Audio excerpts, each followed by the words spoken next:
প্রতিদিন পেঁপে খেলে হৃদরোগ, ক্যান্সার, ডায়াবেটিস ও রক্তশূন্যতার সমস্যা দূর হয়। পেঁপে শরীরের অনেক উপকারী একটি ফল।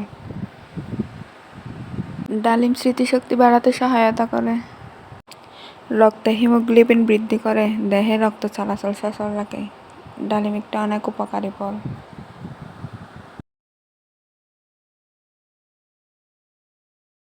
কলা পুষ্টিগুণে ভরপুর, ওজন কমাতে সহায়তা করে, হৃদরোগের ঝুঁকি কমায়, হজম শক্তি বৃদ্ধি করে, তাৎক্ষণিক শক্তি যোগায়, ওজন কমাতে সহায়তা করে, রোগ প্রতিরোধ ক্ষমতা বাড়ায়, চোখ ভালো রাখে, ত্বক ভালো রাখে, মস্তিষ্ক শক্তিশালী করে, হৃদযন্ত্র ভালো থাকে। শীতের সময় শরীর রোগ প্রতিরোধ ক্ষমতা কমে যায়। আপেল ওজন কমাতে সাহায্য করে, হজম ক্ষমতা বৃদ্ধি করে, ক্যান্সারের ঝুঁকি কমাতে সাহায্য করে, রোগ প্রতিরোধ ক্ষমতা বাড়ায়, ডায়াবেটিসের সমস্যা কমায়।